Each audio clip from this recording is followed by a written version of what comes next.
Para sahabat, sebangsa dan setanah air. Negara ini sudah sedemikian gilanya, luar biasa gila. Segala pelanggaran terjadi di depan mata, tetap didiamkan aparat. Aparat berkilah.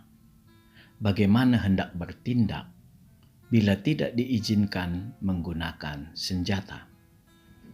Kami tidak ingin mati konyol karena kami juga memiliki keluarga. Jawaban yang sangat tepat, sekaligus memperlihatkan ketololan. Dia melamar kerja menjadi aparat penegak hukum, baik polisi maupun TNI. Tentunya sebelum terjun ke masyarakat, dia sudah dibekali ilmu bela diri. Ciri petugas yang menguasai ilmu bela diri ini yang diragukan, dikarenakan yang terlihat adalah perut yang terlalu maju. Semua orang paham bila tidak bisa berdiskusi di lapangan, harus dilumpuhkan untuk dibawa ke kantor polisi. Tindakan itu harus dilakukan secepatnya tanpa perlu mendengar orasi ini dan itu. Bila menanti orasi sampai selesai, maka bisa ditebak hasilnya. Yang terjadi adalah pengadilan opini. Bila opini yang bermain, maka tidak akan ada lagi keadilan. Yang ada suara mayoritas. Para sahabat yang saya hormati, seperti apapun suara mayoritas, tetap yang terjadi ujung-ujungnya adalah pelanggaran HAM. Di Indonesia, seluruh institusi, sarana prasarana sampai ke regulasi hukum sudah sangat lengkap dan bagus. Masalahnya, aparat sendiri yang malas membaca dan menerapkan hukum itu. Mereka menyingkirkan hukum demi memenuhi permintaan pimpinannya yang terlihat sejuk, yaitu penyelesaian secara pendekatan persuasif. Bagaimana hendak dilakukan pendekatan persuasif bila yang terjadi pengadilan mayoritas? Sangat tampak seluruh sendi aktivitas masyarakat mengarah ke politik praktis. Politik praktis bila didasari penggalangan massa, maka tidak akan ada lagi hukum. Seluruh masalah dipastikan berakhir pada istilah local wisdom atau suara tokoh adat, pemuka agama, ormas, dan lainnya. Sekali lagi, tidak ada hukum di sana. Yang sisa hanya kegetiran pada sekelompok orang yang dikalahkan tanpa keadilan. Tidak heran, Undang-Undang Dasar 45 dan Pancasila yang disusun sedemikian baik oleh founding fathers kita menjadi lumpuh dan selalu dikencingi. Anda bisa lihat, di banyak tempat kita akan temukan daerah yang memiliki hukum sendiri yang begitu eksklusif, yang tidak bisa dijalankan oleh warga lainnya. Para sahabat yang saya hormati, sebenarnya tidak ada hukum yang tidak bisa dijalankan masyarakat, kecuali hukum yang berbasis agama. Ini adalah kebijakan-kebijakan konyol. Bagaimana mungkin ada warga negara yang sudah memenuhi segala hak dan kewajibannya sebagai seorang warga negara tidak diizinkan untuk berada atau melakukan sesuatu di daerah tertentu dikarenakan tidak memenuhi syarat keagamaan yang ditentukan oleh daerah tersebut. Apakah warga tersebut salah? Sama sekali tidak. Yang gila adalah peraturan yang memaksa warga untuk mengikuti peraturan agama yang tidak diyakininya. Di sini, daerah tersebut sudah melanggar peraturan di tingkat yang lebih tinggi, yaitu peraturan negara. Bila hendak diangkat lebih tinggi lagi, ada peraturan yang juga dilanggar daerah tersebut, yaitu peraturan yang bersifat universal dan berlaku di seluruh dunia, dan ini adalah hukum hak asasi manusia. Hak yang paling mendasar yang dimiliki manusia, dikarenakan dia adalah makhluk hidup yang diciptakan Tuhan yang universal. Hak beragama dan bertuhan adalah hak asasi yang paling mendasar setelah hak hidup. Dan tidak ada yang bisa melanggar itu. Hukum daerah yang semakin balelo ini terjadi dikarenakan pembiaran yang berawal dari negara memberi fasilitas atau keistimewaan yang semakin lama semakin tidak terkontrol. Akibatnya, peraturan daerah tersebut menjadi lebih tinggi dari peraturan atau hukum negara. Semua ini terjadi dikarenakan negara atau pelaksananya adalah pemalas atau memiliki kepentingan politik sehingga melakukan pembiaran. Yang lebih parah lagi adalah pembiaran dalam arogansi beragama. Terjadilah intoleran yang sudah merembet ke level tingkat penyelenggara negara, tidak sekedar di level aparat lagi. Para sahabat yang saya hormati, kehancuran nalar semakin menjadi-jadi, di mana arogansi agama mayoritas semakin brutal dan memaksakan bahwa mayoritas adalah hukum. Jati diri berbangsa dan bernegara semakin luntur, dan semua adat istiadat kesukuan semakin hilang, dibalut dengan kata, agar tidak terjadi menduakan Tuhan atau kemusyrikan. Adat istiadat dari setiap suku di Indonesia begitu agung dan indah, perlahan memudar. Mengapa sebelum agama ada, Tuhan mengizinkan adat istiadat itu tumbuh? Kemana Tuhan selama ini dengan membiarkan adat istiadat itu berkembang? Kita semua tahu, Tuhan tidak kemana-mana. Manusialah yang dengan arogan mengambil alih wewenang Tuhan untuk memberi label bahwa ini tidak boleh dan itu boleh. Tuhan melalui agamanya tidak pernah ingin membuat manusia terbelah-belah. Tuhan ingin agama itu memoles adat istiadat itu dengan kemurah hatian Tuhan. Sehingga gerak-gerik adat istiadat itu semakin luas dan semakin menyenangkan hati Tuhan dari aspek agama manapun. Artinya, Tuhan menginginkan kita menjalankan segala prosesi untuk memuliakan Tuhan dengan cara yang kita kenal dan yang diajarkan Tuhan melalui setiap agama maupun adat istiadat.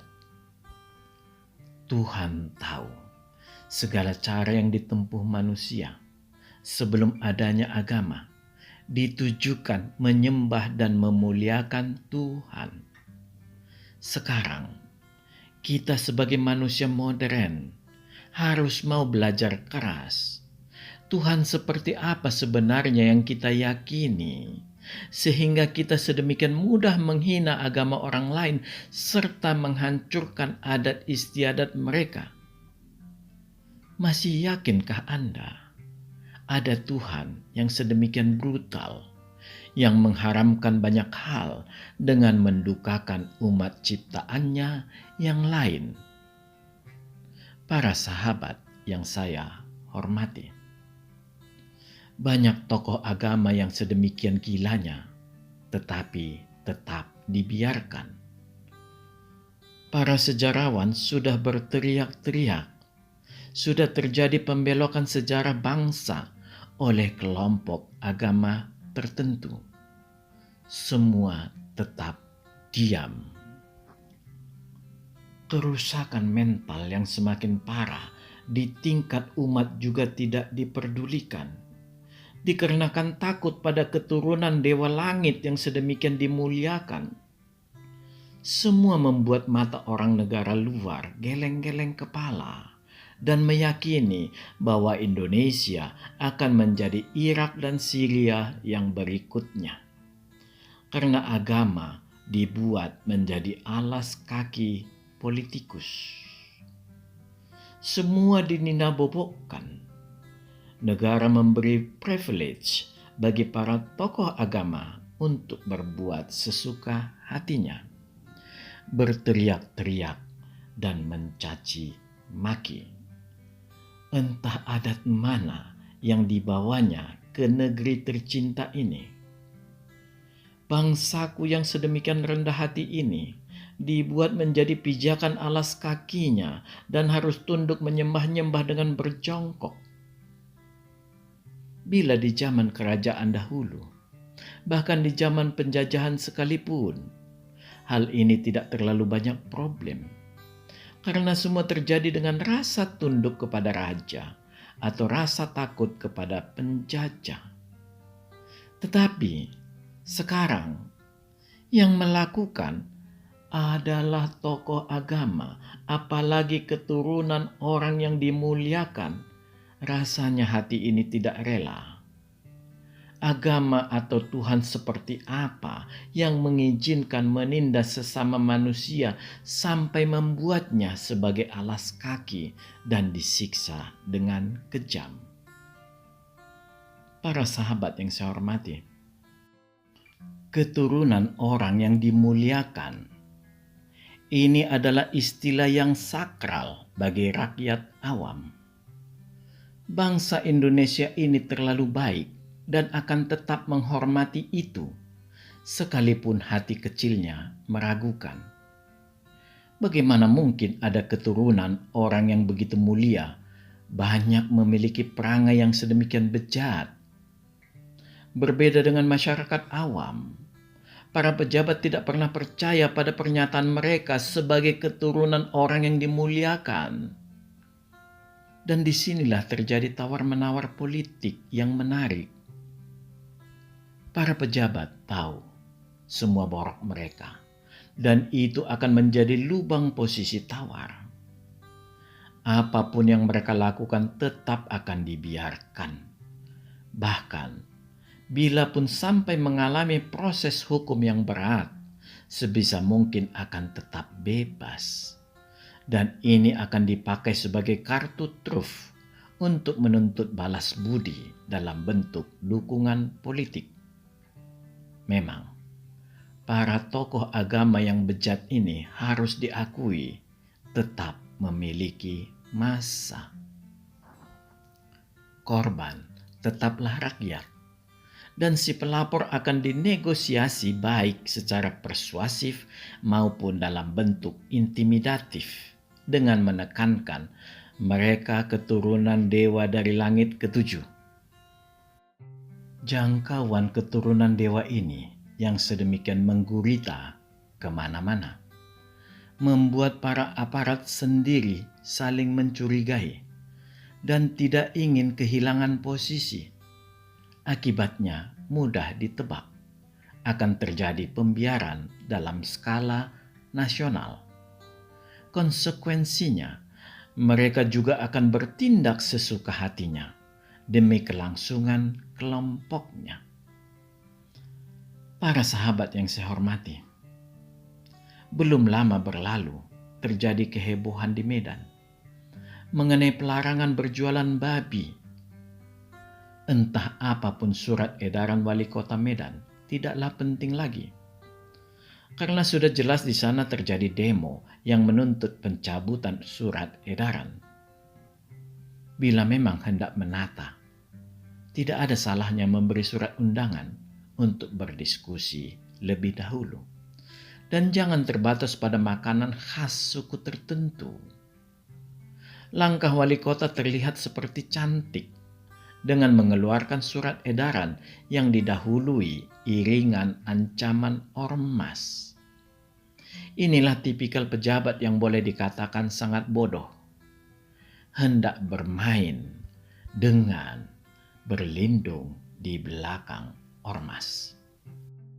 Seolah tindakannya memiliki dasar atas permintaan masyarakat.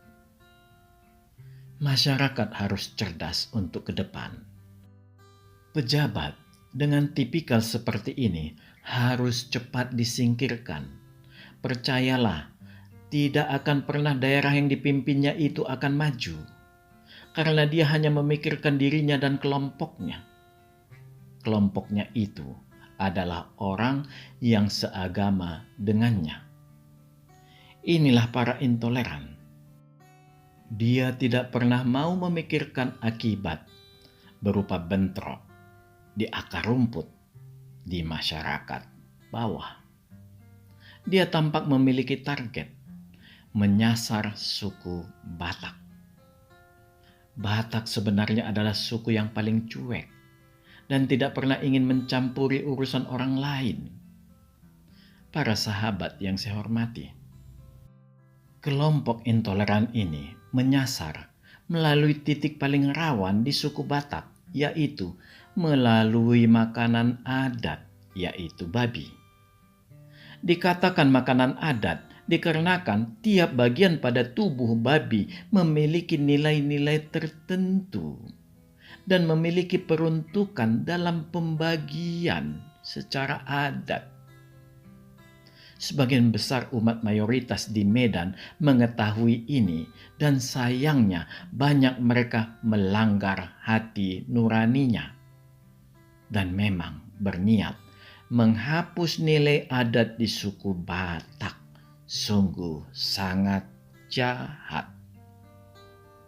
Sebelum ada agama masuk ke Sumatera, rantai kegiatan adat istiadat ini sudah berjalan. Mengapa mereka memilih suku Batak? Ini disebabkan mayoritas suku Batak adalah Kristen.